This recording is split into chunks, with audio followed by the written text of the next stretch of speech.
A mother who feels her son was racially profiled and wrongly detained by officers. A police chief who believes his officers acted appropriately and fairly. One situation looked at from two different perspectives. Camila McCall, who didn't want to go on camera, says her 17-year-old son has been traumatized after he was detained by Boardman Police while riding the WRTA bus. It happened on May 25th in Boardman. Police were called out on reports of a bank robbery. The suspect was described as a black male in a black hoodie and black sweatpants with a black head covering. Around the same time, a witness told police they saw a man matching that description run through the mall's parking lot and get on the WRTA bus. That's when the police pulled the bus over and entered it with their guns drawn. Hands up, everybody in the bus! Hands up! You, sir, come here.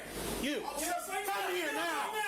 Turn around. A bank robbery had just occurred. That bank robber had threatened bodily harm to people, kind of indicated through gestures that they had a gun.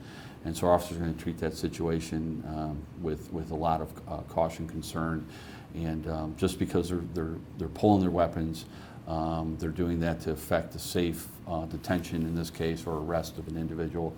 The moment they brought the guns on the bus and they pointed them towards him, he felt the same way every other kid that had that happen to felt. Terrified. He felt terrified. Like, why did he have to get guns put in his face when he didn't do anything? She also says although his clothing was close to the suspect's description, it wasn't the same.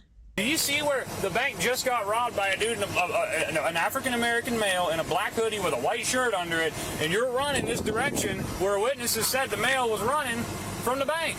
You don't even know who your suspect is. You don't even have enough information. Right, it's called so why in am I being progress. detained?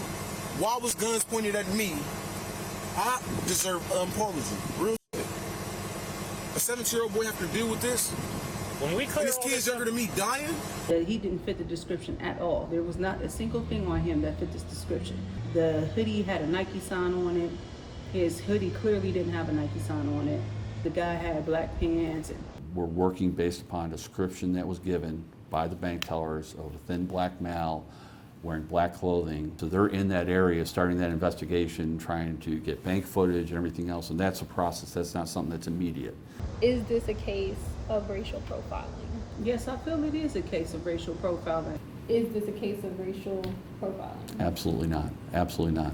In Boardman, Jennifer Rodriguez, WKBN 27 First News.